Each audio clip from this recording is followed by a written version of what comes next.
What is going on, everybody? Welcome back to another episode of the Jabcast. I am B of the Badcast. I am the B in Jabcast, Ben. I'm joined by J and A, Jared and Alec. How are you guys doing? Doing all right. I'm great. How It's are a you? nice and gloomy day, but I'm still happy. Good. Yeah, doing well. I love this weather personally. Just me.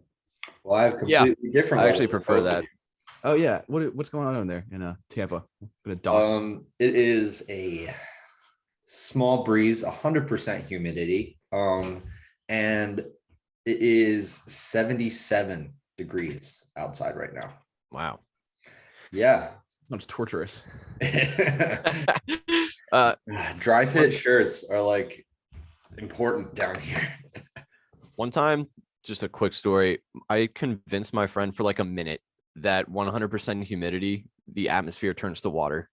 I was like, yeah, it's only ever gotten to 99 because when it gets to 100, it just turns into an ocean. He was like, what? He was like, has that happened before? I'm like, once, but that was bad.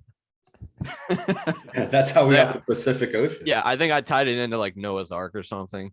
Oh, It's like that's the only time it's happened in history, something like that. But yeah, that would be a terrible amazing. world-ending disaster. Much like what happened in Finch, which is our movie of the week. Yeah. Right? Transitions. You like that segue? Yeah. That was a great one. Thank you. But yeah, our movie of the week is Finch. It's over on Apple TV Plus. It's starring Tom Hanks, Caleb Landry Jones, and a dog. I don't What's know the Tom dog. Hanks' character's name? Finch. Oh, Yeah. okay. I don't know the dog actor's name. I'm sorry. Caleb Landry Jones plays the robot Jeff, and the dog's name is Goodyear in the movie. The movie is about a scientist named Finch who is living by himself in some sort of engineering facility. He's an engineer, scientist type deal, and he's got a pet dog named Goodyear. And unfortunately, he has cancer from his research and his work in the past, however many years he's been doing it. And he's not going to live long enough to take care of Goodyear for the rest of the dog's life. So he starts building a robot who eventually names himself Jeff in the movie to take care of Goodyear. So he basically puts them together pretty early in the movie, and then they spend the rest of the movie. He's essentially raising him as a child at hyperspeed, teaching him how the world works, how to walk, things like that, how to talk, what metaphors are, things like that. And, just giving him the good nature to be a dog owner that a human would. I really enjoyed this movie. It felt a lot like a Disney movie, and it wasn't at all. Just very heartfelt from the beginning, and then it's got kind of a bittersweet ending. We're doing spoilers on here, but it's barely even a spoiler to say Tom Hanks dies at the end. It's basically confirmed pretty early on in the movie. And Jeff takes Goodyear, and he's taking care of him now.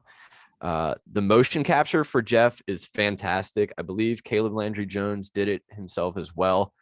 The robot looks really realistic. He's just like a tall, lanky robot. But yeah, he's great. It's really funny watching this innocent, naive robot just learn about the world that's not really functioning anymore. Tom Hanks, there are other people in the world, but he prefers to live on his own. So there's not a lot of societal interactions. So it's mostly one-on-one things. But yeah, I really liked it. I thought it was a really nice, heartfelt movie. Exactly what these dog movies tend to be. And it got a little tear out of me at one point, so that always gets bonus points in my book. But yeah, Alec, what did you think? From what you saw, I heard you did not complete it. Yes, unfortunately, I did not complete it because as I was watching it, I was making dinner for Emma for when she got home. Oh, And I know I'm so such nice. I'm such a good housewife. Yeah. But I was watching the movie and I ended up getting kind of sucked in, and I then realized I was burning dinner. So I missed the end of the movie because I was trying to figure out something else to make for dinner and get it ready and clean up the burnt dinner. It was a mess. So I did not finish the movie, but from what I saw, it was very heart-wrenching for such a small cast. Yeah. When it's just when it's basically just two people and a dog, it's really hard to think that would even be a decent movie or have a decent plot, but it was amazing. Right. And I feel like there was another movie where the actor was, I think it was Tom Hanks when he was in what was the movie? He was by himself the whole time. Castaway. Yeah, Yeah. he was alone the entire time. But that was also just a great movie. Yeah. Like and his pet Wilson, his feel pet like, volleyball. Yeah, I feel like it is extremely difficult to do a whole movie or the majority of a movie by yourself, and he's now done it twice. Yeah. And done and blown it away. Yeah. In my opinion. Yeah. Alec, have you ever thought of building a robot that can cook dinner? After watching this movie, I might have to try to do that. That might be an option for me because I feel like I'm pretty good at cooking other than chicken. Chicken is hard to make, and I don't know why. I don't know. Ben is like our resident chef, so he may know. Chicken's not that hard to cook, man. Oh, well, to me it is. You'll learn. It's all right. I mean, I know you're a big burger guy, so. Yeah, but you gotta know how to cook other stuff. Yeah, I do. But what did you think of the movie Benjamin? I thought it was pretty good for an Apple TV Plus movie. I think I love Tom Hanks. I don't know why I said it like that. I think I love him. Just confessed it. I can't hold it in. But I don't always love the movies he's in. And I think that this is like another one of those. It's always so hard to create like a dystopian setting that feels like it could actually happen. But this actually feels like it could happen. Like this is definitely something that could occur at any moment. I think it was a solar flare, right? Yeah. Yes, that could definitely like occur at any moment. So like the world that he was in was believable. But it just like Tom Hanks movies always suffer from like corny writing. I don't know like what it is. But Tom Hanks can make it work in the acting role because he's just that good. But I think the story was pretty good. I mean, you guys kind of ran through it already. I knew it was going to be good when the robot chose the name Jeff. Yeah, that's the best moment of the whole movie. Yeah. What was I going to say? I was going to make a really good point, but I just totally lost my train of thought when Alex started asking me about burgers. Oh, it was really. I know dogs are like man's best friend, like great creatures, but what's the robot going to do after the dog dies? Oh, that's a good point. Because like it's kind of short-sighted to. He's going to start wreaking havoc on I don't think he'd do that. No, no, but I think it was pretty good. It did have a small cast because like there's like nothing for me to talk about because like not like, a lot of people. Tom Hanks was good as always. He plays a really convincing like dying person. That seems to be one of his specialties. Caleb Landry Jones was good as well. I thought I recognized him from somewhere, and it was from X-Men. Yeah. The dog was cool. I mean, it's a dog, so it's yeah, that's really all I have to say. Sorry, I can't offer. No, you're good. We it's one of those movies that benefits from being relatively simple. So yeah. It's pretty straightforward. Alec and I pretty much covered it, but yeah. Oh, I did want to bring up. There's a scene that I really really liked, and it was not even a minute long. When they go into the movie theater and they find the popcorn. Right before that, Jeff walks past a mirror and he sees himself for the first time. You remember that? I don't know if Alec. I don't know if you got to that point. I can't think of it. I don't think I did. So yeah, he sees his reflection in the mirror, and it's just kind of some self-actualization of a robot, which I thought that was just a really, really cool detail for them to put in. He really zeroes in on himself for a good couple seconds and like kind of moves to figure out that's him. So he's like, oh, that's what I look like. No way. Just a small little detail. That's what I liked about Yeah. it. Yeah, I But agree. And it was a good movie, but another good movie that Tom Hanks is in is Turner and Hooch. oh right. Yeah. Oh yeah. That's his second dog. That's his first dog movie, I believe. And now he's in his second dog movie. Yeah. Oh man, in my head, I just mixed him up with Tim Allen. And what's that movie where Tim Allen turns into a dog? The Shaggy Dog. Shaggy Dog. Yeah, I was like, well, wait, he was in no, yeah, Tim Allen. But yeah, I chose kind of a niche genre, if you could even call it that, for our discussion today, and that is dog movies. I kind of touched on it when I was talking about the plot of Finch. Basically it's those movies that they don't even necessarily have to be starring a dog, like the Air Bud movies, things like that, Milo and Otis. They could also just be the emotional center of the movie, like Marley and Me, I Am Legend, and Finch. So I wanted to get your guys' thoughts on these. I will give my initial thoughts right here, and then I'll just work off of you guys. As a general rule, I think these movies are, and I don't think Finch is innocent of this either. I think it falls into this category as well. It's like cheap emotional attachment, I guess, because humans innately just adore dogs. We put them on a pedestal. They're man's best friend. So it's really easy for an audience to connect with these movies and just have anything remotely sad or bittersweet or even just sweet happening to a dog in the movie. They immediately get attached. They latch onto that emotional connection, and a lot of times that kind of determines their entire perception of the movie. I think the scene that people talk about most, at least from what I've experienced in I Am Legend, is when the dog dies, when they put the dog down. Same thing with Marley and Me. I know Marley and Me is kind of different because that's like the pivotal scene in the whole movie. It's like the point of the movie. But I Am Legend, that's far from what it's about. But from what I've seen, that's the most talked about part of the movie. I don't know, Ben, what do you think? I agree with you, and I also will add that I think like dog movies are some of the most like insultingly stupid movies like of all time. Yeah.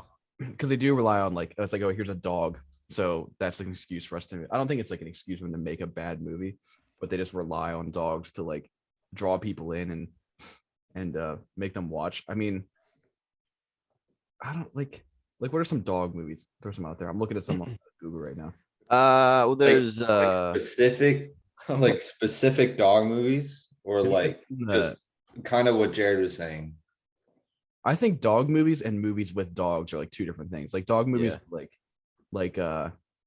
like Marley and Me, because it's about the dog, but a movie with dog is like when there's a dog companion.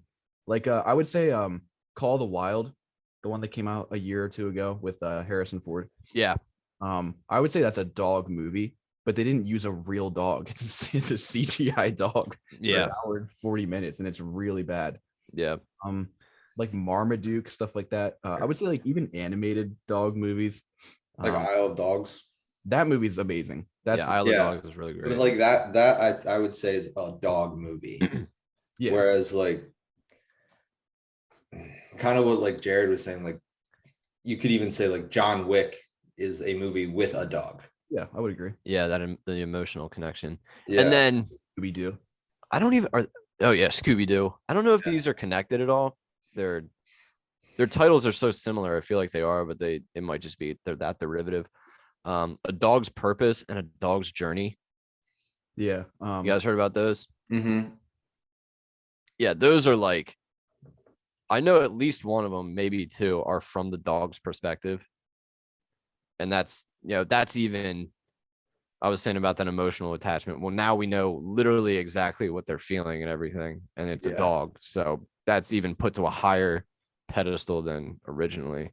Yeah. And then I feel like I said earlier with Tom Hanks, like Turner and Hooch, that's like a mixture of a movie Right. with the dog versus a movie about a dog. Yeah, Because yeah, I feel like Hooch is a main character, but it's not focused solely on him.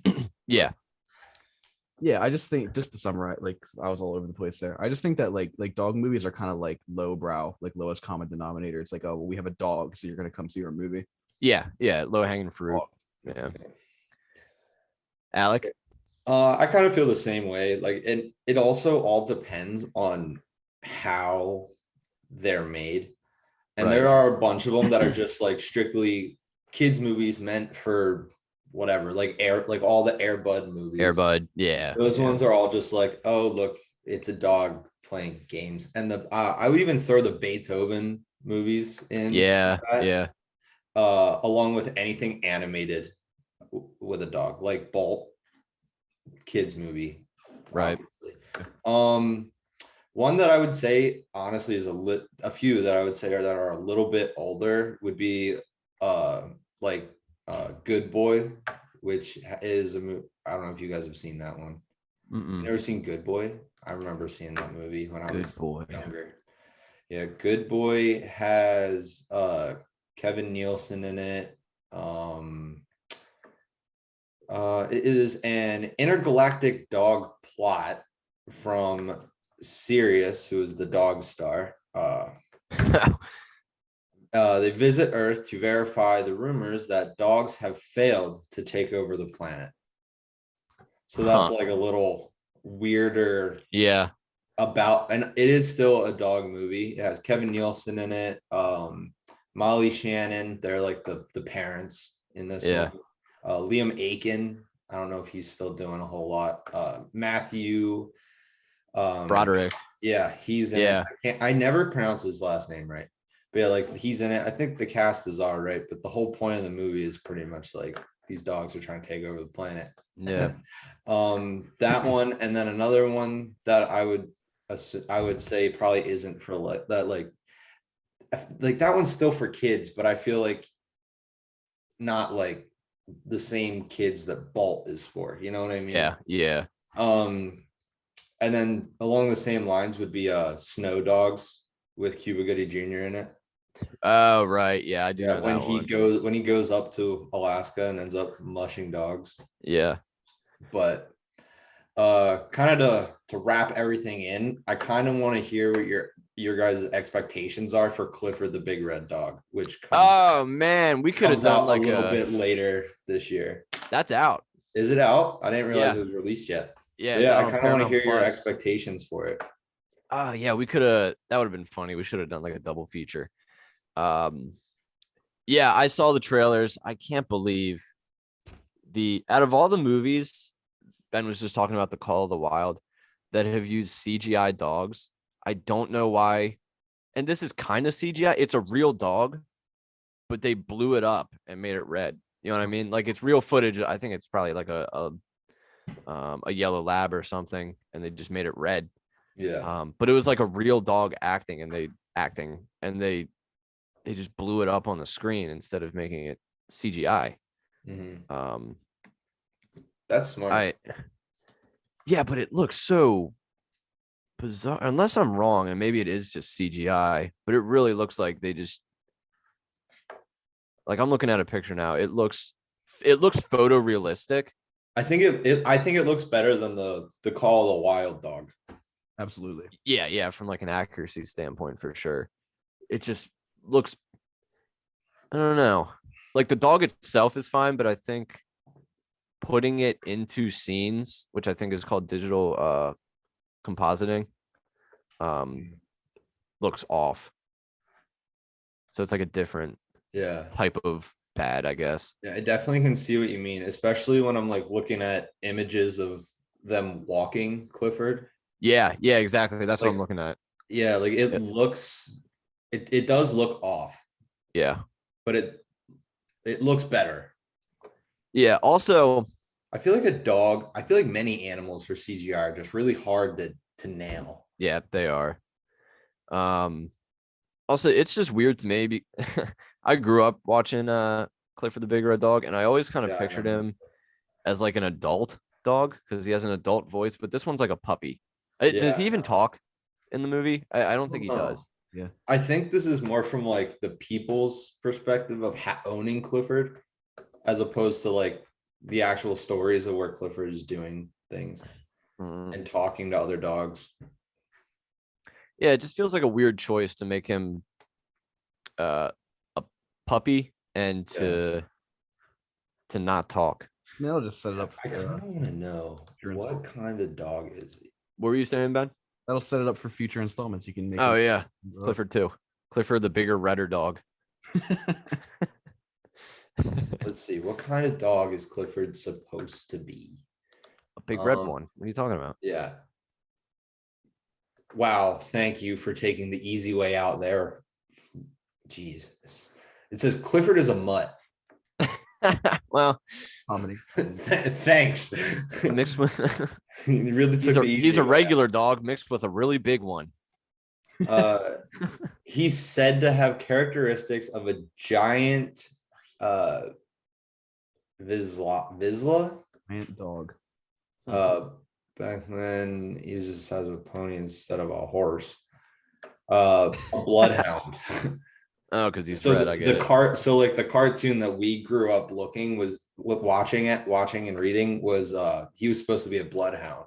Yeah, I could see that definitely with the ears Yeah. and the snout. Yeah, yeah, for So sure. like and they just exaggerated him to be bigger because bloodhounds are huge anyway. Yeah, yeah. So they just emphasized the size of him. But now I don't think that's a bloodhound. No, yeah, like I said, it looks like a lab, like a Yeah. lab puppy. Well, I Yeah. feel like that's the most popular dog. Yeah, I think so. Gotta And go. probably Gotta go with what, and it's easily recognizable too, like that kind of a dog. Yeah. Imagine if it was like God, what would be the worst dog to make big? Like that size. A poodle. A poodle. Oh yeah, like a yappy dog. Yeah, like a Anything that- Chihuahua. Clifford the Big Red Pomeranian. Chihuahua. For the big red chihuahua. I also think a bulldog would just be terrifying at that size. Yeah, Like I just know. destruction. Yeah, that one. Riding giant skateboards everywhere. Yep, I agree with that. That would be funny though. Yeah. But yeah, I think a bloodhound was like perfect for the cartoon animation. Yeah, I think it looks good. But I even think the CGI version, obviously not a hound at all, but still looks good. Yeah. But anyway, I just kind of wanted to get you guys' thought on that one. Yeah, I completely forgot about that. That's a good thing to touch on for dog movies. So yeah. So, But, what did you see in theaters? 'Cause it Yeah, wasn't- if you're not running to the theater to watch Clifford the Big Red Dog, maybe you're watching it on Paramount Plus instead. Something you can't catch on streaming, you can only get it in theaters right now, is Spencer. This is the biographical movie about Princess Diana. It's fictional. No one really knows about what exactly happened in these events, so it's a fictionalized guess, I guess, if you want to say it. But it deals with her last Christmas with the royal family before she divorces her husband. Is it Prince Andrew? Believe so. Yeah, I believe you are correct. I'm not embroiled enough in the. Yeah, us Americans, we don't care. Princess Diana wedding. Let's see. Oh no, it Pull was up. Charles. Yeah, Prince Charles. He's like 100 years old right now. Yeah, she was born in 61.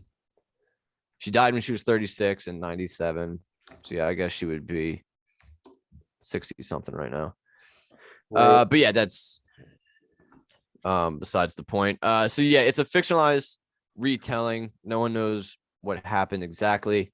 So it takes place over 3 days, I think, 3 or 4. It's like, I think it starts the day before Christmas Eve, Christmas, Boxing Day, which is the day after Christmas. So Yeah, I was not familiar with the whole drama behind this at all. Obviously, I knew she died. I knew she was kind of ostracized from the family. And I had forgotten that the reason for that was because her husband had an affair. And the royal family, they're going to side with their blood, not her. So she immediately felt out of place in the family, unfortunately, through no fault of her own. And this whole movie basically just dives into the drama between her and the rest of the family and her paranoia as to where she stands with them now, because they're one of the most powerful families in the world at this point. So she feels very vulnerable in they're not in Buckingham Palace. I can't remember what the place is called. It's like a countryside mansion, basically. So that's where they get the whole family to stay there. And it really dips into how cultish the royal family is, and how just bizarre they are. Apparently, I don't know if this is confirmed, but in the movie, as soon as the guests get there, they have to get weighed at the door, and then they get weighed when they leave. And they have to gain 3 pounds while they're there to show that they enjoyed the festivities, ate all the food and everything. And Princess Diana does not want to participate in this. She thinks it's ridiculous. It was like a tradition started in the mid 1800s or whatever. So yeah, there's a lot of things like that. She's just very paranoid about what they might do to her. There are times where she thinks they might try to kill her, and there are rumors even now that they're the ones that caused her car crash, and that's how she died. Whether you believe that or not, whatever. But yeah, it's a really great movie. I really enjoyed it. Kristen Stewart plays Princess Diana. She did a fantastic job. I know a lot of people like to make fun of Kristen Stewart. They don't think she's that talented, and that's all because of the Twilight movies, which those are terrible. So I get why, but many actors and actresses have broken out of that, and they've shown their range. I mean, Robert Pattinson right now is doing the same thing and has been for many years now. And I think Kristen Stewart, she's talented, and she really showed it here. I think she's got an Oscar nomination for sure right here. Yeah, it was fantastic. The shot composition, the music, it was shot in 4:3. It uses a nice grainy filter to kind of, it feels like a home movie. Not exactly shot that way, but it's kind of what it feels like. It's not in like 4K. It doesn't feel high quality, but that kind of is a testament to the time it happened and just the claustrophobic personal feel of the movie. So yeah, like the writing, the themes, there's this repeating theme of I forget what kind of birds they are, but the day after Christmas, all the men go out into a field and they release these birds that fly away into the sky, and then they shoot them with shotguns. And there's this recurring theme that they keep talking about, how these birds are just raised to be shot and discarded.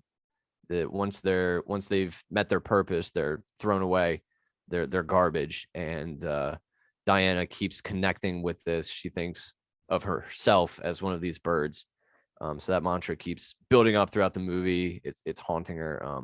Yeah, it's just really well done, really well directed, acting. Everything is really, really well done. I think it's got a couple Oscars or at least nominations coming its way. So as far as whether you will tick it or miss it, that'll really just depend on if you like these.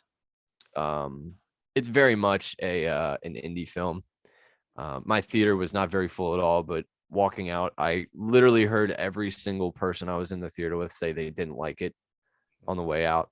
And I think it's just because they were expecting a more, I don't know, it's very thematic. It's not simple. It's very nuanced. And I don't want to say it went over their heads, but some people just don't enjoy that going to the movies. They want to turn their brains off, and there's nothing wrong with that.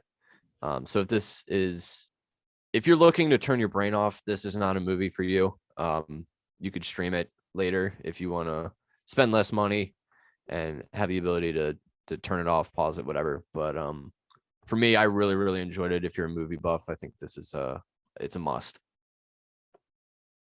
So yeah, there you go. Spencer in theaters now.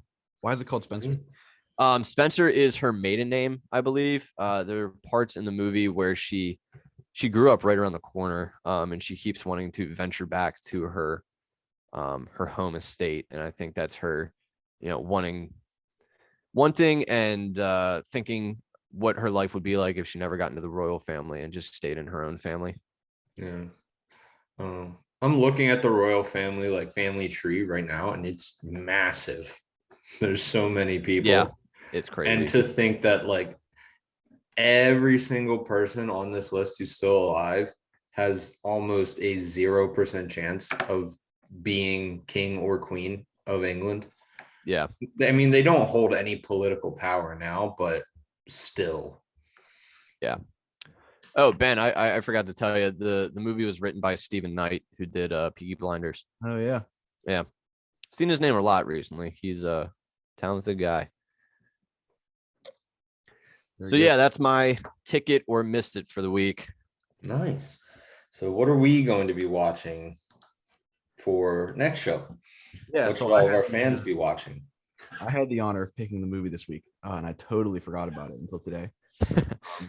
So we've been watching a lot of current movies, a lot of stuff that's just come out. So I'm going to throw it back a little bit to 2011, and one of my favorite movies, Drive. It's set in LA, I think like current day, and it follows Ryan Gosling, who plays an unnamed main character who is like a stunt driver on film sets, and in his free time he makes extra money by getaway driving criminals. He's usually very quiet, and he doesn't like have a lot of connection to people around him, but his neighbor, he starts to fall in love with her. Her husband gets out of jail and recruits Driver for a job, and it goes wrong, and the rest of the movie unfolds from there. It's really, really good. It's one of my favorite movies of all time. It's directed by one of my favorite directors, Nicholas Winding Refn, the Danish film director. Never knew how to say that until now. Yeah, it's got a really good cast. Ryan Gosling as the main character. Carey Mulligan is Irene, his neighbor. I've seen the movie like 3 times, and I never realized that it was Oscar Isaac as Standard. Yeah. So yeah, really, really good. A lot of twists, a lot of turns. It's obviously like an action movie, but it kind of does a really good job of breaking the boundaries, like stepping outside the box of action movies. Really good. I think Alec will like it, and I think Jared's already seen it. Yeah, I'd like to give it another glance though. Sure. I don't think we've talked about it on the show in radio or podcast form, so looking forward to it. Yeah, I'm looking forward to it too. You speak kind of highly of it, so really good movie. Yeah. All right, so let's dive right into TV. Jared. Yeah, I'm actually going to throw it to one of you guys. We're talking about Loki today. This is Marvel's third Disney Plus MCU show. There are 4 total. This was their third release. It came out in June. There are 6 episodes. It's 1 season long so far. There will be a season 2 sometime in the near future.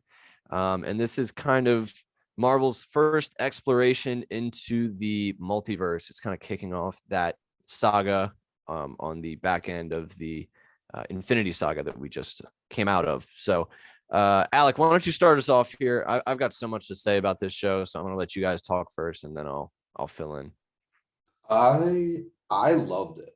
I thought it was awesome. I really liked the whole variant explanation and how that all came to be. It was very clear, where I feel like WandaVision, which we talked about on our radio show, I feel like WandaVision really did a good job of like touching on, okay, so maybe there's more than one of everything. Maybe there's different versions of different people. I think WandaVision really kind of like unlocked the door, and then Loki just kicked it down. You know what I mean? Yeah, well said. And I think Loki did a good job.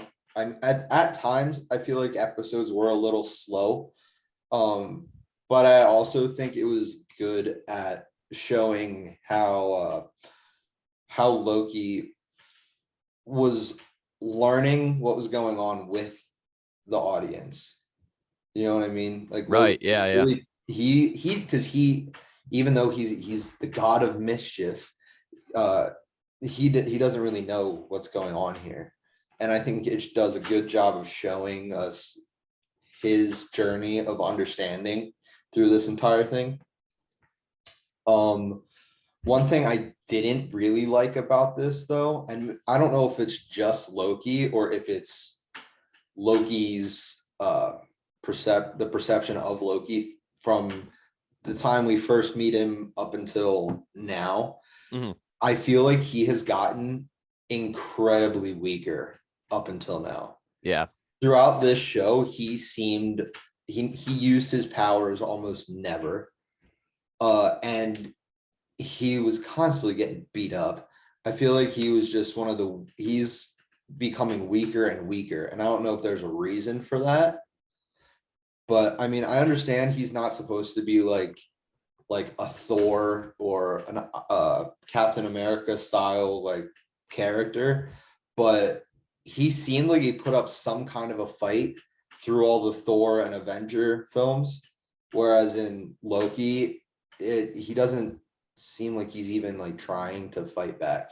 And I Mhm. don't know if it's because he's partially curious about what's going on and what the TVA is and what the timekeepers do. If he's curious, so he's just following to see what's going on, or if he's genuinely just weaker. But Mhm. that was just kind of my one thing that I didn't really like about it, is that he seemed like he was a lot weaker of a character physically and like magically. I guess magically. Is it technically magic? Yeah. I don't know. Yeah. But yeah, like that kind of thing that you're used to seeing Loki do all the time really wasn't present in this at all, other than a few minor scenes that didn't really do much, you know. Yeah. But Ben, what did you think of it? Yeah, I think it was my least favorite out of the Marvel. Well, actually, no, that's not true. What if it's probably my least favorite? I didn't like it as much as WandaVision or Falcon and the Winter Soldier. But I think it was good. Marvel has a way of they use these TV shows as vessels to reveal like events that don't have like major implications on the cinematic universe. You know what I mean? They like fill in gaps. And so like Falcon and the Winter Soldier was essentially just there to explain like how Sam became the new Captain America, and WandaVision was there to explain or just like show us like what happened to Wanda after Endgame. This is very much the same thing. I feel like this is just an excuse to be like, okay, well, here's our first look at like the multiverse, as Jared said. But I think it did a good job of like disguising that, so like it wasn't just like maybe it's just me who like thinks of it that way, but No, I think you're right on track with that. I think it was interesting. It jumped through time a lot. I think the Time Variance Authority was pretty interesting. I loved Owen Wilson as Yeah. Mobius. He did He was good. really funny. Jonathan Majors was in it too towards the end. Yeah. I'm sure. Yeah, the Citadel at the end of time was very cool. And am I mistaken in thinking that what when Sylvie kills He Who Remains, is that the Yeah. start of the multiverse? Yeah. Yeah. So He Who Remains was the only thing / person keeping the multiverse from branching. Yeah. Because the TVA was designed to keep the sacred timeline in check, and without him, all multiverses have the same authority and importance that the sacred timeline has. So yeah. Right. Now, Yeah, it's certainly. Well, go ahead, Alec. oh, so I was just gonna ask Jared because he may know more than I do. Yeah. Was none of the major characters supposed to be Kang the Conqueror? Yes and no. So in the comics, there is someone that's named He Who Remains, and he did run the TVA. and he is not Kang. He Who Remains is not a variant of Kang. In the comics, there are several, I want to say five or six iterations, variants of Kang the Conqueror, and then there's one named Immortus. This was actually kind of an amalgamation of Immortus and He Who Remains. So he is supposed to be a variant of Kang. They just made the Immortus variant also connected as He Who Remains. So yeah, there's them. Ramatut, he was a pharaoh in ancient Egyptian times. Iron Lad becomes a member of the Young Avengers. He's actually a distant relative of Reed Richards, Mr. Fantastic from the Fantastic Four, from like the 31st century. So his full name, if they go that route in the movies, is Nathaniel Richards. So yeah, you'll see a lot of different versions of him. But yeah, in this iteration, yes, he's going to turn into Kang. Interesting. I really liked all the visual gags in the show, like the Thanos copter. Oh yeah.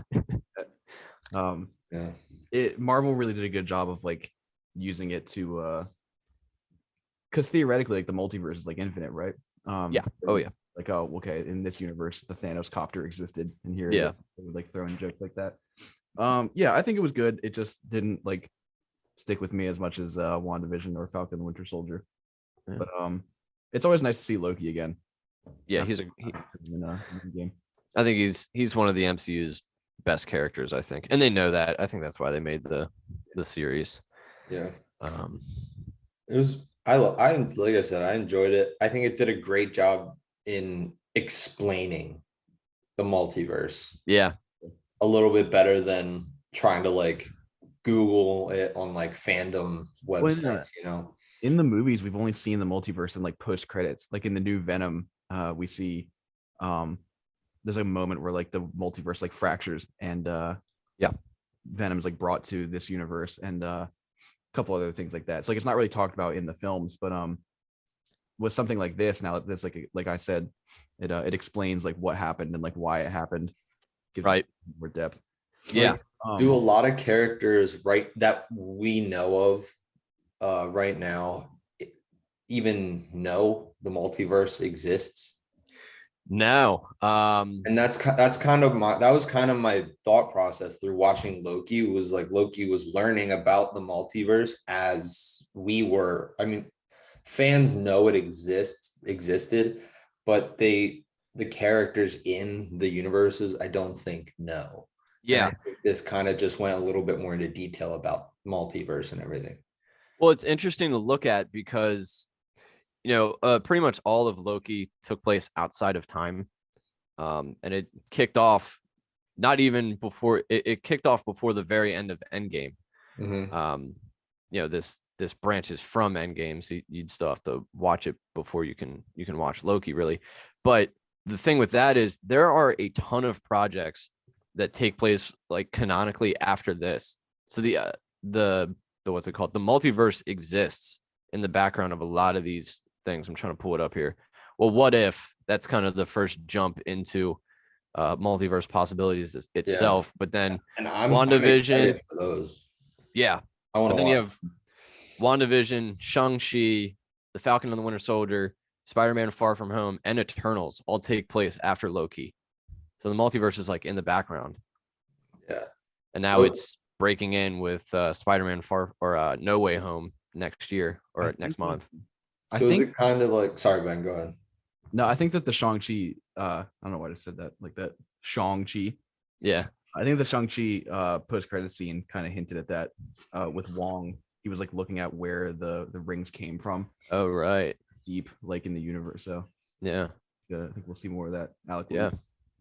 Yeah, I'm just kind of excited to see like where season 2 kind of takes us, because again, like people probably should know by now to look in the description of when spoilers are over. But like at the end of Loki, when he's in a different TVA, yeah, that like is he gonna end up running into another Loki in that realm? Right. Yeah. Because I mean, the TVA already round up a ton of Lokis. Yeah, they were their specialty.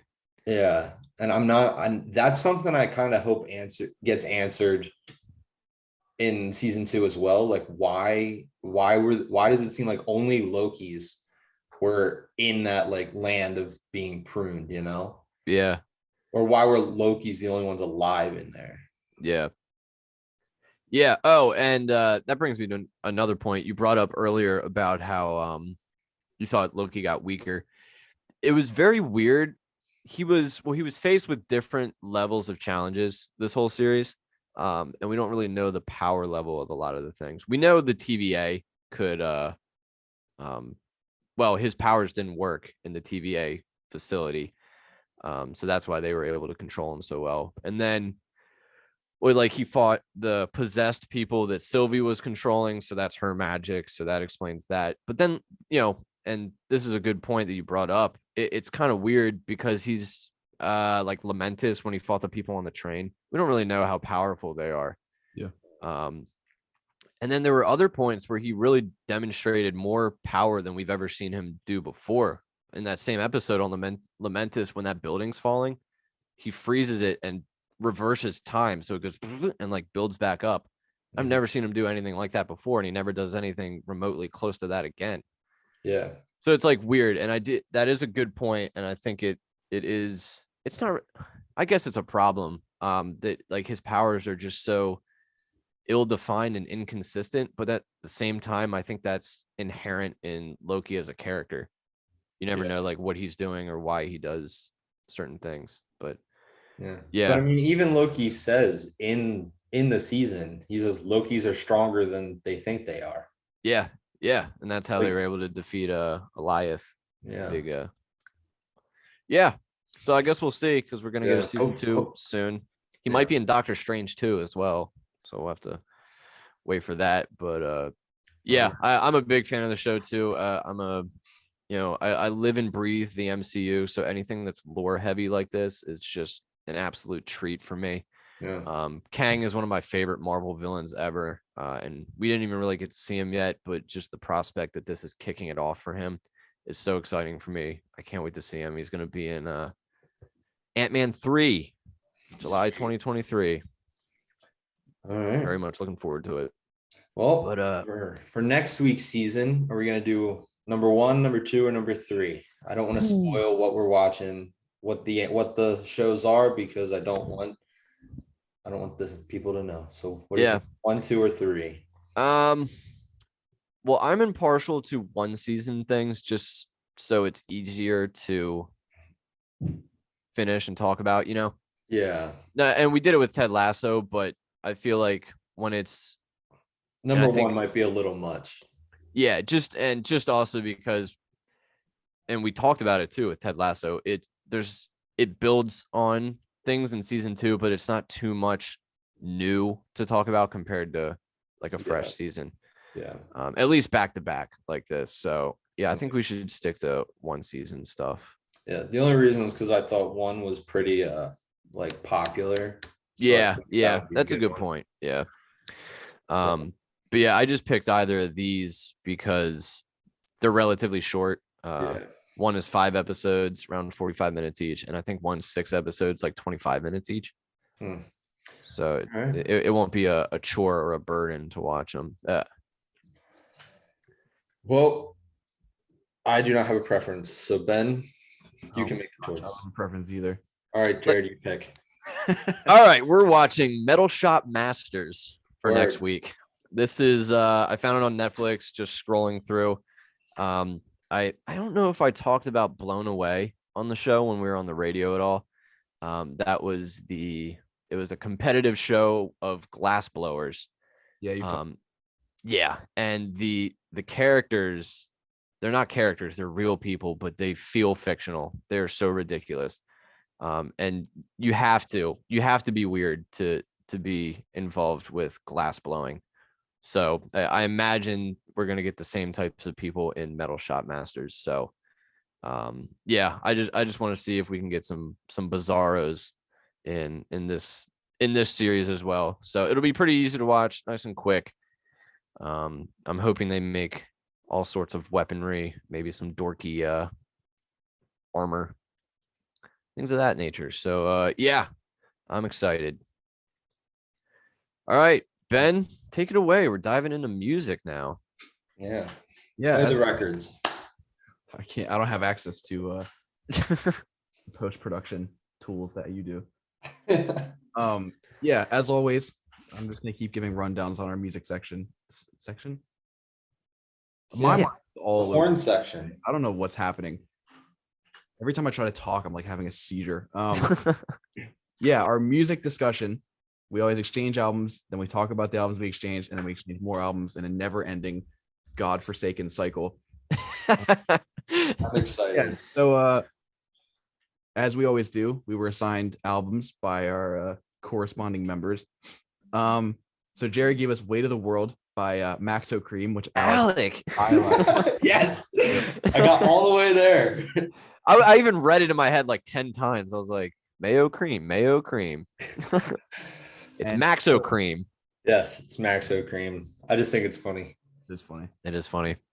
Alec gave us "Follow the Leader" by Korn, the greatest music group of all time. And Yes. I gave the other two "City Pop" by Benny Sings. I'm going to go first and give my thoughts on "Weight of the World," and then I'll have Alec give his as well. This is good. I actually really like this project. Maxo Cream is I would assume, a Philadelphia-based rapper. I had heard of him because of his song that he did with Tyler, the Creator, called "Big Persona." Was pretty good. I had never gone back to listen to the album when it came out until Jared recommended it, forced us to listen to it. I think I said last week that I knew the album was going to be good when I saw that the first name was called Christian. Yeah. Play on Christian, and that's one of my favorite songs. "Streets Alone" with A$AP Rocky was really good. "Believe" with Don Toliver was pretty good. I'm not a huge Don Toliver fan, but I thought his feature was great. "Local Joker." I don't even need to explain why I like that. Yeah. And a "Don't Play with Shoddy Ass." Yeah. Another really good one. Yeah. This is a lot of fun. At no point was I like blown away by the production or lyrics, but it's just the way that he played to his strengths, I think, that really made this project a lot of fun. I really enjoyed it. I think it was good. Pretty straightforward rap project, and might delve into his previous discography. Alec, what did you think? I liked it. As you guys probably both know, not really my cup of tea, but it was good. I liked some songs that I actually did pull off and put into my own playlists of Good. things. I'm pulling up the album right now just so I can like look through because I forget the name of some of the songs. Yeah. The one with Tyler, the Creator, I actually didn't think I would like all that much because I wasn't a huge fan of the albums you gave me by Tyler, but I actually really did like that song. It was really good. And I think I put "Local Joker" on my playlist as well. Yeah. I like that one too. Don't play with shoddy ass. No. And then one thing I did find out and kind of made me a little upset, well, not upset, but confused, was he's actually from Houston. Yeah. He's not a Philly-based rapper at all. And strange. I did miss because of my assumption in that is that he would reference where he's from. But I didn't really hear any references to where he grew up or his hometown or his home area. Sounds like it was more in his style. He sounds like a Houston rapper. He sounds kind of like the same. Like Travis Scott. What's his name? Kevin Gates. Kevin Gates is from there too, all right? Pretty sure. I'm not sure, but he now that you say that, I definitely do kind of hear like a resemblance with. I think whenever we're Oh, not nope. Louisiana. yeah, whenever we're not sure about something, we should just convince ourselves that it's true and just not fact check and Yeah. misinformation. Oh, I don't think that's the best idea. The role of this podcast is to instigate. I Yeah. think, And misinform. yeah. Oh gosh. We do it to ourselves. Yeah, But not to our viewers no. and listeners. Yeah, but I mean, overall, good album. Don't think I would. I don't think he's gonna pop up too much on my radar, but it wasn't. It was a good album, and I did like it. Yeah, good. Yeah, Don't Play with Shawty Ass is unironically my favorite song off the album. I love it. But yeah, that Streets Alone with A$AP Rocky, Big Persona with Tyler, and What I Look Like with Freddie Gibbs, all really good to me. Really, really like it. Yeah. I'll take over now. I'll talk about Corn. Go ahead. Yeah. So I handed out "Follow the Leader" by Korn for you Yeah. to listen to. So this is from 98, I think. 99. 98. Yes, 98. 98. Yeah. Year I was born. I remember it vividly. Right when it dropped. Couldn't wait. I was 3 weeks old when it came out, and I think it came out before I was born. But yeah, so actually I grew up listening to this stuff because of my dad. We used to all our car rides together and everything. I would hear it was Korn, Queens of the Stone Age, and Crooked Vultures. I don't know if you guys have heard of those other two bands, but Yeah. it was mostly these three. And so I remember a lot of these songs. The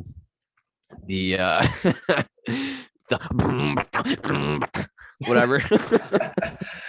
What song is that from? We got a leash. Yeah. Ben, did you refine that? No, I think I was referencing the wrong new metal throat scatting. I think I was doing the one from a different song. Oh. Freak on a Leash. I can't do the one from Freak on a Leash. But yeah, so I recognized that shit like instantly. I was like, oh yeah, and it like teleported me back. Yeah, it's pretty good. It's a lot like Alec talking about Max O Cream. It's not 100% my cup of tea. This is metal, I guess, just regular metal because it's not That's new what I would anymore. call it. Yeah. So yeah, it's I like it. It sounds nice. Nice feels like a weird adjective to describe Korn, but like it does, like it. I like it. Like it's put together really well. I think it as far as metal goes, which I'm usually not a big fan of, this is better than most that I've heard. Yeah. And that might just be because of the familiarity. But yeah, I enjoyed it. I think Freak on a Leash is probably my favorite, but again, that's probably just because I've heard it so many times and I'm used to it. But I did enjoy it. I like yeah, Korn's not bad. I can't say anything else I've heard of them though. I've probably heard my dad playing it, but I can't name anything else they've done. Yeah. But Korn's one of those bands that like I guarantee that everybody has heard a song by Korn. And my guess is that it's probably Freak on a Leash, Coming Undone, which is on the See You on the Other Side, I believe. I think that's their album that is on. I know Twisted Transistor is on See You on the Other Side. And then the other one on this album that people have probably heard is Got the Life. oh yeah. Probably the other one, popular one that people have heard. And then off of their Issues album, probably Falling Away from Me. That's probably one that they've seen. Gotcha. Yeah. But yeah, Ben, how about you? Unless Jared still had other things to say. Now, Ben, go ahead. I've been dying to talk about Korn. I've been waiting for someone to recommend new metal on this show. New metal, at least in my view, is one of the easiest genres to make fun of. Out of most genres of music, I think it has aged the poorest. When I think of like new metal, like Limp Bizkit or Korn or Creed, I mean they're not really new metal. This is new is like NEU. All right. That's how that's like NU hyphen. Oh, NU. Yeah. Yeah, it's I think of 2007 like Bandicam YouTube videos of like Call of Duty like sniping monsters or like Rob like skateboard highlights. That's what I think of. Yeah. And Oh shit. at least in the circles that I've like run in, like it's just so fun to make fun. Not because it's like bad music, it's just because like the people making new metal just take themselves so seriously. It's just like really memeable. Yeah. Yeah. Ironically though, I think the music is kind of good. I wouldn't like go out of my way to listen to Korn or Limp Bizkit or any other like new metal, but yeah, Freak on a Leash is easily the most identifiable song off of here. I'm gonna try to do it. I'm gonna try to do the Please. That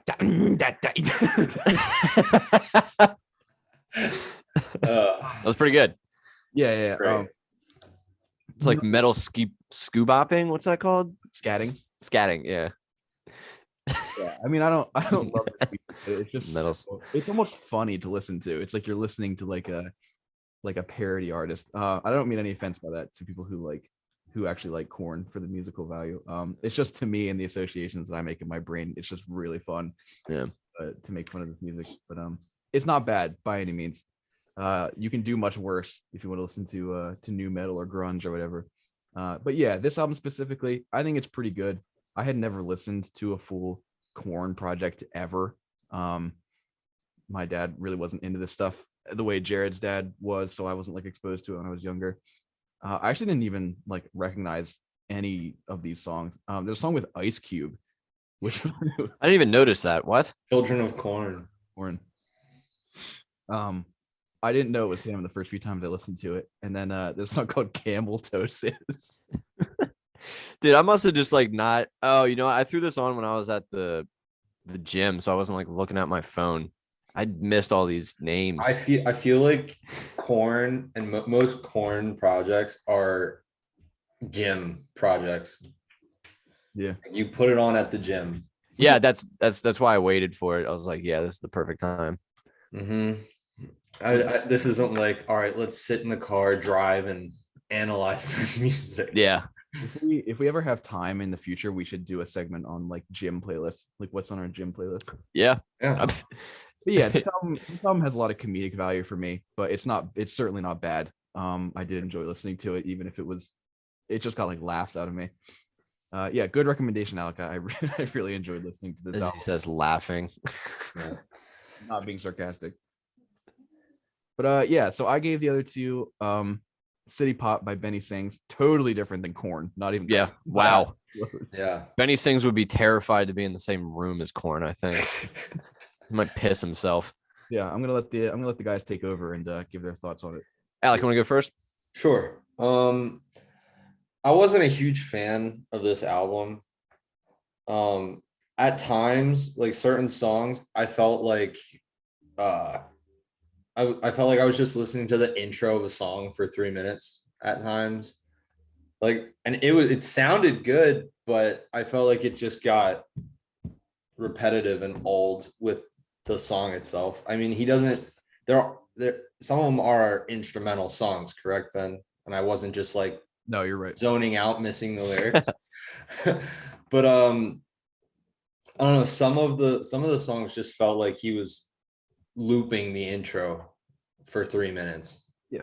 And I don't know. It wasn't really something I liked. Familiar, like it opened with 2 good songs. Everything I Know and Familiar were good. I liked those 2 songs a lot, but then it kind of, to me, got into that like looping intro style. Sorry to get distracted. The skies just opened up and now it's like pouring. I can't see 10 feet out the window. It's pouring. But yeah, like I don't even know if you can hear it. It's loud. Like it's really raining out there. I hope I have my windows up. But yeah, it just, I don't know. It just sounded weird to me. A weird production style, I guess it was. But Fair enough. Go ahead, Sure, Jim. Yeah, I actually really enjoyed this. The entire time I was listening to it, and it took me, what is this? It was like 30 minutes, right? Not even a little more. Yeah, 34 minutes. There we go. Yeah. 17 seconds. It took the entire time for me to figure out what it reminded me of. It was Rex Orange County. Whenever I'm listening to things like that, it just makes me think of like sunshine and flowers and I don't know, like pretty stuff. And that, I mean, and that's what it was. It was like it was like a really like feel good album. Like, yeah, it felt like a nice summer day listening to it. I really liked it. He's got a nice voice. I didn't mind the all instrumental songs. In fact, I thought that was refreshing. I don't think there's enough of that these days. Yeah, he's really talented. I think I'm gonna explore more of his stuff. If you liked Not Enough, which is probably my favorite song off the album, I highly recommend watching the music video. I'll link it to you guys. It's got some crazy visuals. Probably one of my favorite music videos in recent history. I'll check it out. Yeah. Yeah, I'll definitely check it out. I feel like some of these songs, if that like if I would have seen like a music video for them, it probably would Yeah. be portrayed a little bit differently. And I feel like that's with most songs. Like if some people do have trouble understanding certain messages that are hidden in songs. Mhm. Sometimes there are a lot of artists who just like wear their heart on their sleeve and let the music go. But I feel like a visual for most of these songs would probably change your perspective about it big time. I find that helps. Like if I'm not like enjoying a song, I'll like usually try to find a music video or like a live performance, because I think like when you associate like a song with an image in your head, it makes it a little easier to listen to. Yeah. And then it also like gives you a better idea of the feeling or like the depth of a song. Mhm. Because I know a lot of like instrumentals sometimes are a little bit heavier in meaning than some songs that even have lyrics. I listen to a lot of like soundtracks, and I feel like one of the main reasons why I like soundtracks is because like there's a picture to like associate it with like in my head. Yeah. Not even gonna lie, I've been listening to the Dune soundtrack for the past like couple. Yeah. Yeah. There you go. Yeah, but all Maybe right. maybe that'll be another day we do instead of albums. We can do Yeah. like soundtracks. Sure. Friend of the show, Ben Tui, used to, when I met him, he didn't listen to music really. He only listened to video game soundtracks.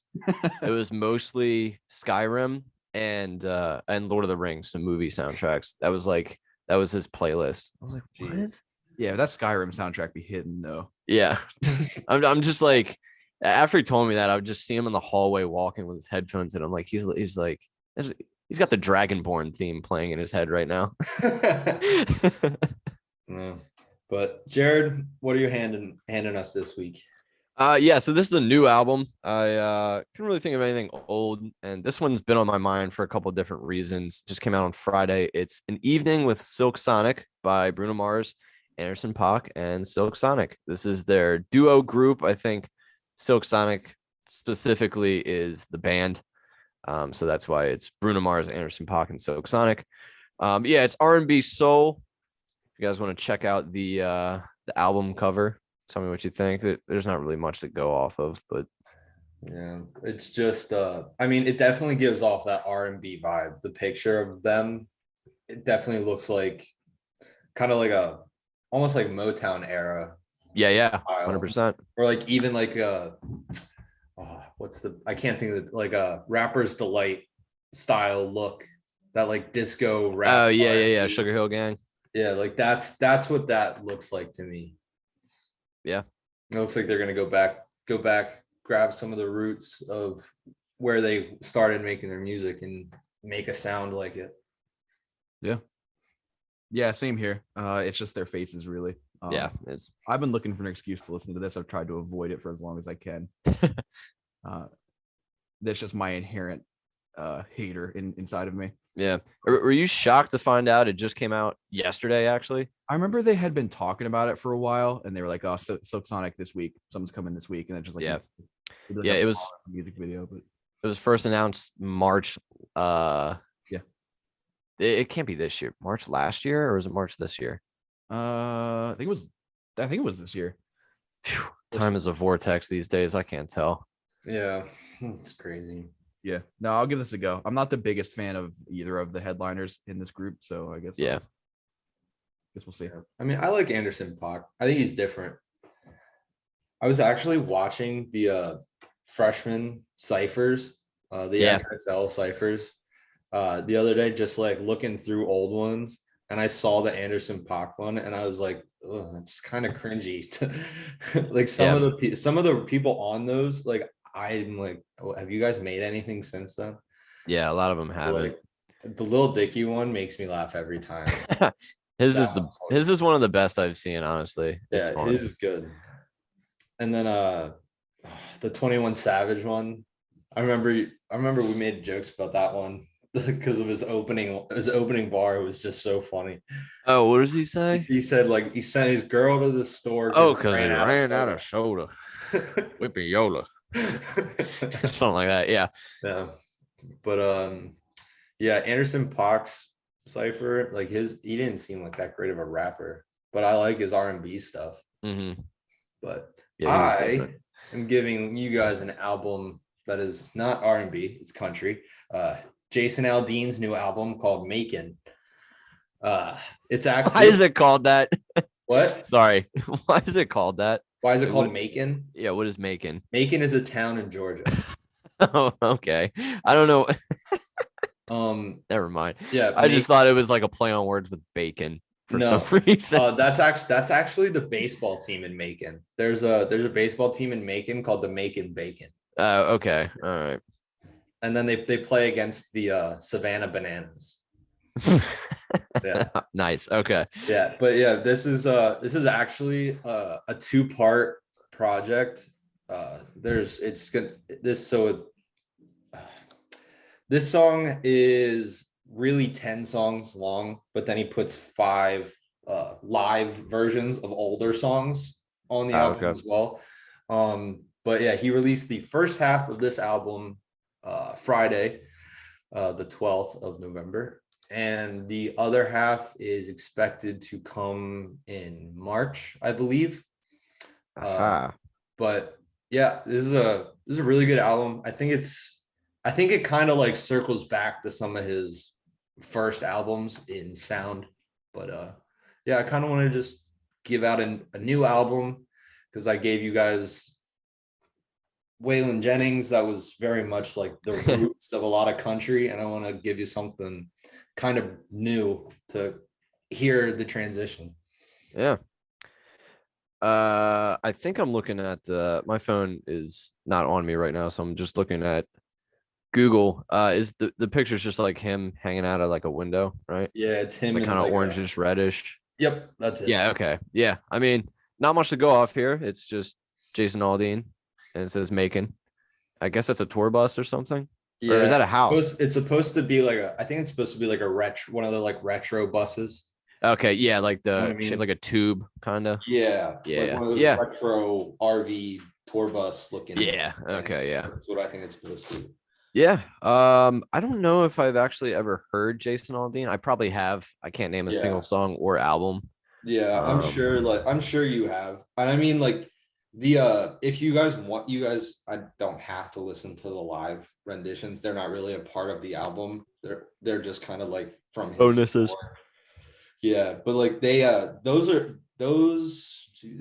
5 are definitely 5 of his biggest songs. The only other one that isn't on here that I think would be known is most of his songs off of the album My Kind of Party, which is his 2010 album. It's been 11 years since that came out. That one has most of his like popular mainstream songs on it. Gotcha. If you were like curious to see if you've heard of him before, I would say it's probably off that album. That one or Night Train, which was in 2012. But yeah, early 2010s I think was like his prime. Ben, what are you thinking? Yeah, this is potentially top 5 most bland album covers of all time. Yeah. Oh wait, it just started playing an animation on Apple Music. Maybe it's not boring. Yeah, not much to go off of like Jared said. I'm not going to judge it based on the cover. I'll give it a listen, give it a fair shake. Mm-hmm. Yeah, covers like that I think are really hard to like give a first impression on. Yeah. But Ben, what are you dishing out? Yeah, I'm giving you guys 2011 movie along with the 2011 album. This is Helplessness Blues by Ooh. I love Fleet Foxes. I think it's just one guy who's like the Multiple foxes. leadest of the foxes. But I think he like tours with a group similar to like how. Okay. Yeah, this is a really good album. It's pretty hard hitting. I would say you kind of need to like give it a bit more attention than your average album. But I really like it. It has a lot of foreign influence as well, as you can probably tell by the song titles, like Montezuma and Bedouin Dress. Oh, okay. Really good album. I really like it. I still listen to it to this day. Pretty somber, but I would give it a go, especially if you know like Fleet Fox's previous work. You kind of know what you're getting into. So Whoa. yeah, what do you guys think? That's a crazy album cover. I know it's the hell's very going on? very abstract, and I Yeah. love it. Is that I guess, is that Van Gogh on there? It looks like Van Gogh. Actually, never considered that. I don't know. I don't know. Yeah. There's a cat. There is that ocean waves or mountains at the bottom? It's hard to tell. Pretty sure it's Ocean Waves. Ocean waves. Okay. Session with the ocean. There's like a six-eyed person in the top right. A lot of people, a lot of different faces, and I see some hands. Yeah, it looks crazy. I'm into it. Yeah, I like it. I mean, I like Fleet Foxes, so I'm kind of expecting generic Fleet Foxes. Like, yeah, I don't expect them to really deviate from their sound or experiment too much. But I don't know. I've been wrong before. All right. I think that wraps up our content segments. Yeah. What is this, Alec? Yeah, it's this is a measurement. Yeah, it is a measurement. 8 miles per hour. Yeah, what? Yeah. So what do you guys think? 8 miles per hour. That's probably as fast as I can run. No way. Dude, I was driving the other day and we were going like 20 in like a work zone. My friend was like, I could run faster than we're going right now. Like, you genuinely think you can run faster than 20 miles an hour? He's like, yeah, like I can do that easily. Like, Should have made him get out and do it.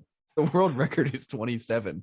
Yeah. Like an average dude. Like, I don't think that you're going to be running. Actually, Ben, you were right on the money. If you're an average man, the average running speed is around 8 miles an hour. Wow. Just like knowing myself and knowing my limits, I'm probably not getting much higher than like 10. Yeah, but actually 8 miles an hour is the first convicted speeding ticket. I knew this is what we are going to talk about. This is like one of my favorite trivia facts. Really? What? Yeah. Yep. The first convicted speeding ticket was going 8 miles an hour. Wasn't it a guy in Ohio driving on a road by himself? Yeah, actually, I think you are correct in that one. Yeah, I can't believe that. 8 miles an hour. And like the slow, what's the slowest now is like 15 in a school zone or something. There's a little road right by me that's 9 miles an hour is the speed limit.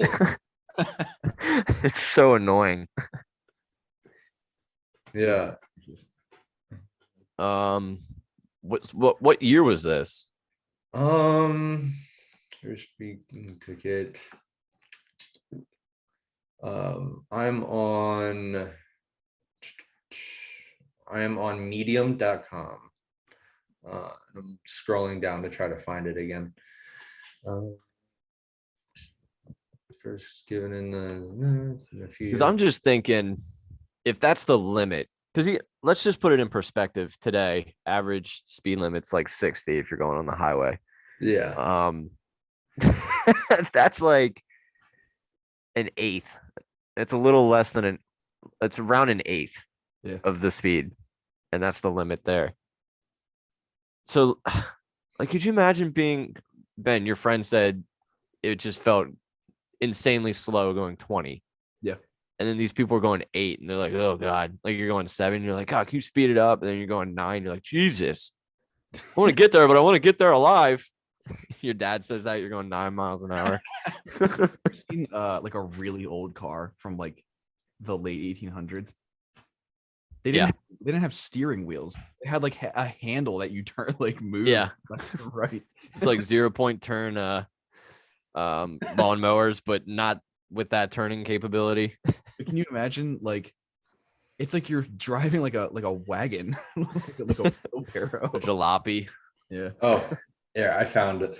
So the first speeding ticket was issued to a motorist.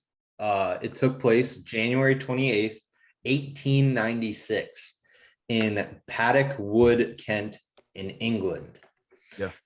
I probably said the place in the wrong order, Ben, Mr. London over there.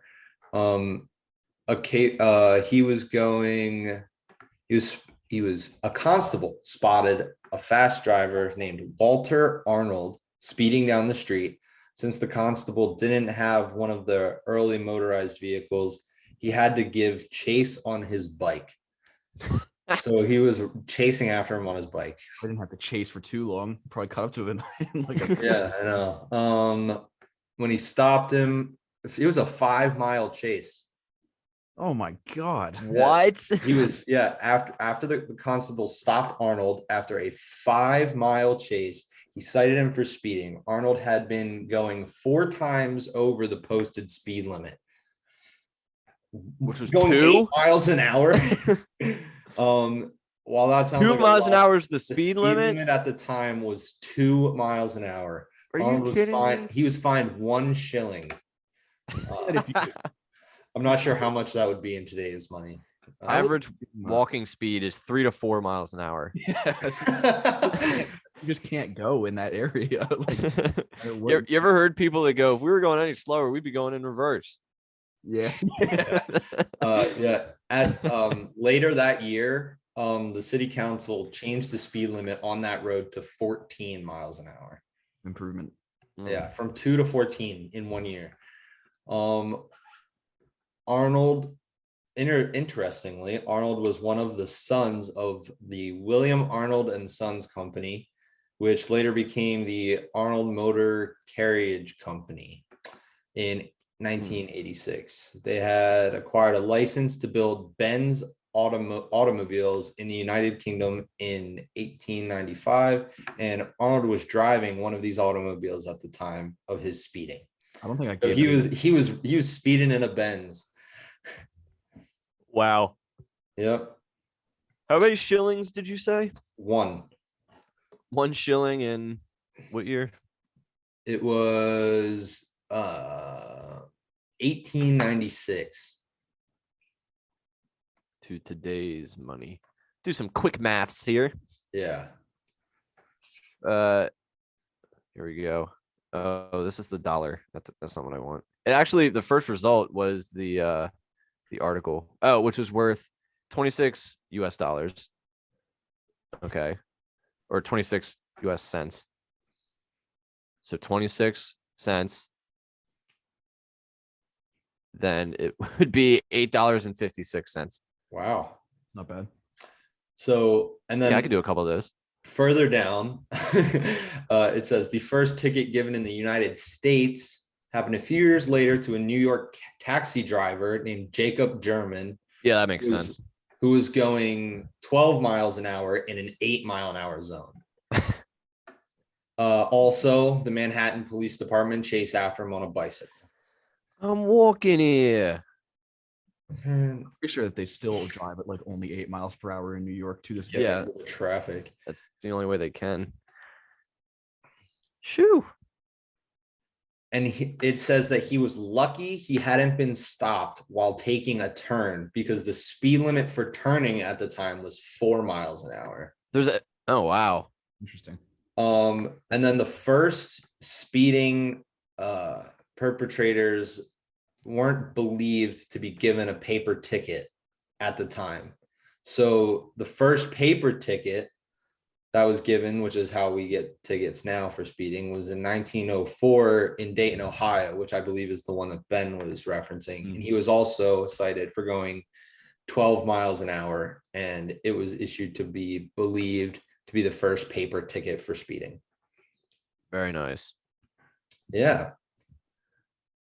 Crazy how much technology has evolved Yeah. from then to now based on, how things had to be regulated. Yeah. And speaking of evolving technology, some of the fastest speeding tickets were in the United Kingdom. Timothy Brady was stopped for going 172 miles an hour. My God. In his Porsche 911 Turbo. That is faster than most cars are capable of going. Yeah. He was banned for driving for 3 years and spent 10 weeks in jail. How many days in jail? 10 weeks. Oh, weeks. 10 Wow. weeks. Jeez. 176. Have you seen roads in England, by the way? No. Can't get the speed to be going that fast. Yeah, that's nuts. like windy roads. And then also in the United Kingdom, Daniel Hicks was clocked at 175 miles an hour on his 2000 Honda Fireblade motorcycle. A motorcycle? Yeah. He received 6 weeks in jail and a ban for 2 years. I would take his motorcycle license away. That is so reckless. Yeah, I know. I would shit my like. Imagine driving and like right on your side. That guy's going that fast. Can you imagine being on the motorcycle? Oh my God. Above like 70 would probably make me like lose control of the bike. Yeah, that's so scary. And then in Texas, somebody had a Swedish sports car and was allegedly clocked at going 242 miles an hour in a No fucking way. in a 75 mile an hour zone. But this was 240? this was never confirmed. The highest speeding incident with the most evidence seems to have taken place in Minnesota in 2004 when a motorcyclist was clocked at 205 in a 65. This is one of those things where we probably don't know what the fastest like speeding case is because they haven't been caught. Yeah, they're too fast. Yeah, that's what this says. It says that motorcyclist was cited with not having a motorcycle license, reckless driving, going over 140 miles per hour in a 65 mile per hour zone. But it was difficult for the officers to determine his exact speed because he was going too fast. Yeah, that's great. No license? He didn't have a motorcycle license. He had a driver's license. He woke up that morning and he's like, I'm just gonna go as fast. Hey, he just calls his buddy. Hey man, you got a motorcycle? Yeah, why? I just want to see how fucking fast I can go, man. I just want to rip it. Exactly. Well, what about that football player that just killed a person? He's going like 139 or something like that. I think it was like 150. Yeah, it was 150 something. Yeah, I think he was going like 152. Henry Ruggs. Yeah, I saw the video. It's insane. There's like I don't know if you guys saw it. It's like security cam footage outside a place that he just passed, and you see a regular car. And you just see his car. It's just like it's barely in the shot. He's going so fast. Yeah, it's Idiot. It's crazy. But vehicles are a lot scarier than people tend to believe. Oh, they're so. I don't know if you guys did. Maybe this is just an idiot like country school kid type thing, but like my friends and I used to race home from high school, see how fast we could go. Like we just play like chicken driving in like the wrong side of the road. Like we were so stupid. Like my buddy was in a Mustang and I beat him just because I was dumber. Yeah. I was like, I'm more willing to risk my life. Whenever I go anywhere, I have to be the one driving because I have a recurring nightmare where I'm in a passenger seat and whoever is driving is just flying like as fast as. Oh, really? Yeah. And then one time I was in a car with my mom and she's not reckless, but she drives very fast. She's very impatient. And like we were going down this big hill and she's going like 80 miles an hour. And I'm like holding on to like the dashboard and the handle. And I'm like, oh, this is like, I'm going to die. This is like my nightmare. Terrifying. Yeah. But yeah, 8 miles an hour so far, Yeah. the slowest known. And in today's world, that was a what'd you say? Almost $9 fine. Yeah, like 856. You can get ticketed for going too fast, but you can also get ticketed for going too slow. So I think we need to break this record. Yeah. We need to go 4 like on the freeway. Let's go on. Yeah. Let's Well, just go on the like, Autobahn. Like I-95, you would probably get like hit like the moment you like merge. Yeah, down here, I know on a lot of highways there's a speed minimum. Yeah. On a lot of the bridges, it's like 40 miles an hour. Right. Yeah. You're allowed to go on some of these bridges because they're the shortest bridge to get from like Tampa to St. Pete is, I think it's like 7 miles long. Jesus. And then like you have the Skyline Bridge, which is I think that one's almost 11 miles long. Like, it's pretty big. Whew. Yeah. There's a sign that says make sure you have gas before Yeah. you get on. We've when I visit my grandfather in Key West, we've flown to Miami and then drove from there to Key West. And there's is it the 13-mile bridge? Is that what it is?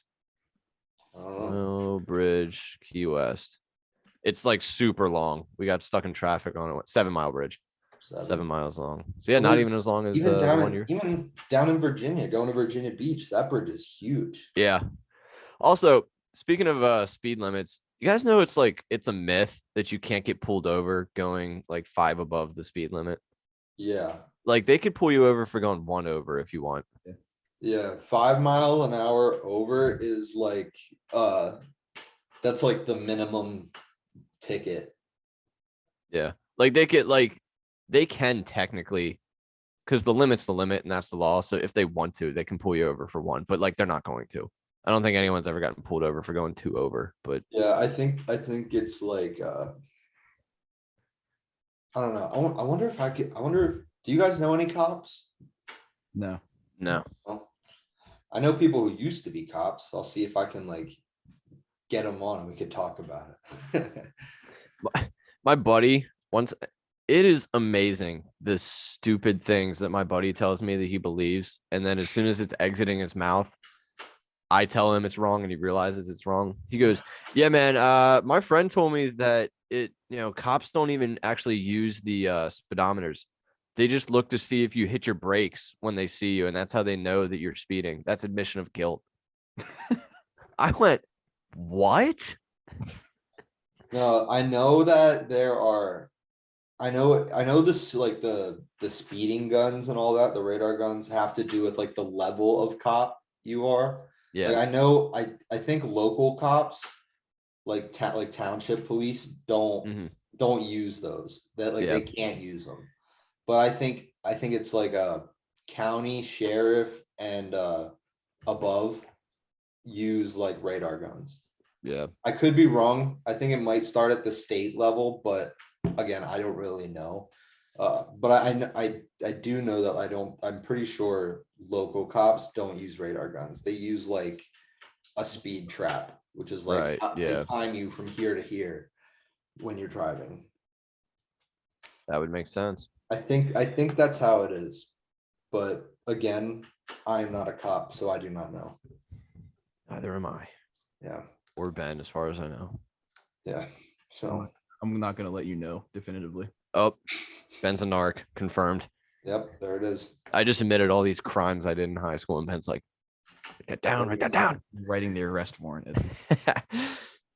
But all right, I think that is all the time we have today.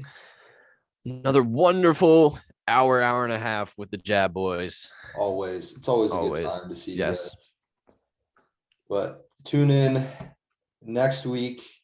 Hear us talk about Drive, Metal Shop Masters, and all the albums that we exchanged. Make sure you're watching and listening so you can kind of join. Watch and listen. Watch and listen to the whole show. If you haven't seen them or you're still in the process, check the link for spoilers. Have a good one, everybody. Thank you all very much for listening to the Japcast.